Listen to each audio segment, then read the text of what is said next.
Welcome to my YouTube channel and thanks for all the love on my introductory video. Before I start to cook, I open the windows and shut the kitchen door. I don't like the smell of food lingering on in my house after cooking. And then I got my drink ready.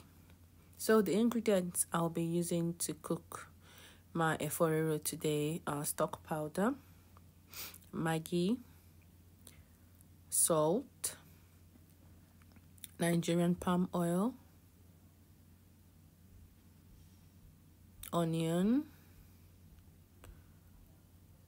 red bell peppers. I'm using 3.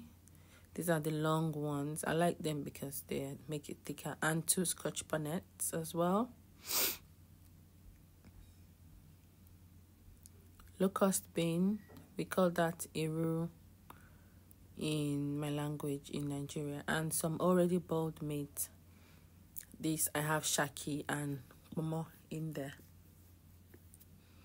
And then of course frozen spinach.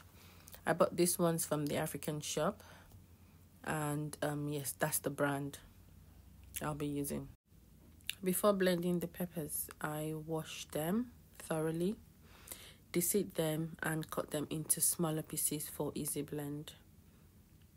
A cleaning hack for you today is to get a small bowl or a plate and put your dirt in it so you don't have to continuously open the bin and all your dirt are in one place. So when you want to clean up after cooking, you just pour the whole dirt from the bowl in the bin.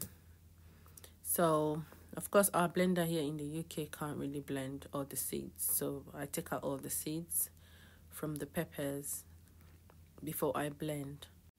And then the scotch bonnet, if I don't want my soup to be too spicy, I deseed the scotch bonnet, but I won't be doing that here. So I love riro, I love the taste, I love it in my food, but I do not like to see the seeds in my food. So I am going to be blending them with my peppers today. That way I can get the flavor and I don't need to see it. Then of course prepare my onions. I'm comfortable cutting my onions this way. If you're not, please get yourself a chopping board and chop your onions in there. So I'm just chopping it roughly so that it can be easy for blend. Then I add a little bit of water. At this point, my son woke up and was already crying. So I washed my hands thoroughly because obviously I've been prepping spicy vegetables. Washed thoroughly, dried them, used hand sanitizer, and went to get my baby boy. Fed him and put him on my back because mom needed to cook. So put him on my back, put the apron on, and get ready to start to cook. Then to start blending the peppers, I start with the lowest setting, and then I use the pause button because I was going for like a rough blend today.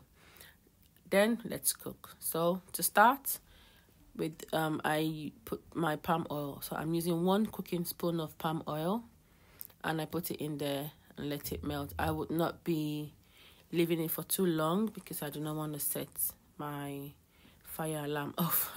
If you know, you know. Put some onions in there for it to fry.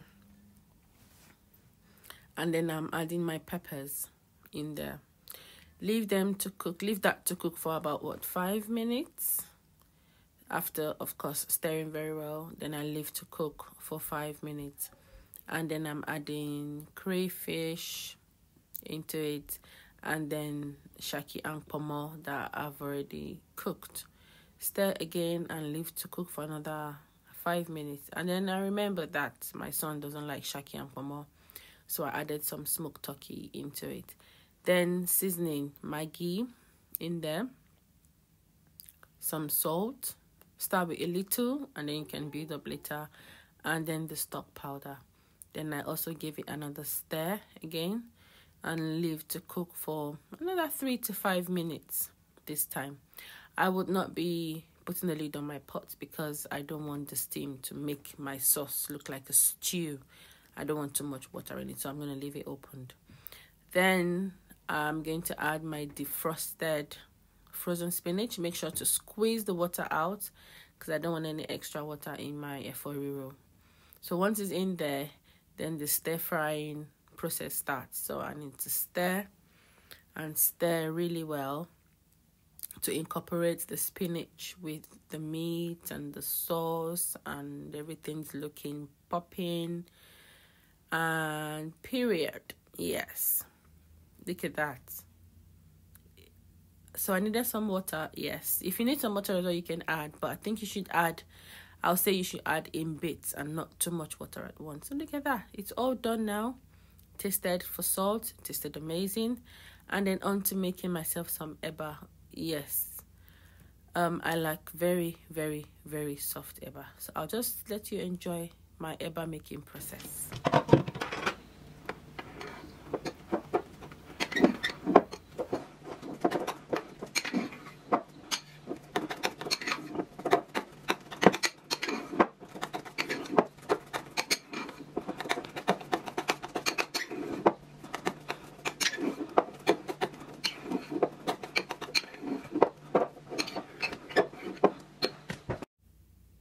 Eba all done, nicely molded, and then added some sauce. Cause me, I am having lunch right now.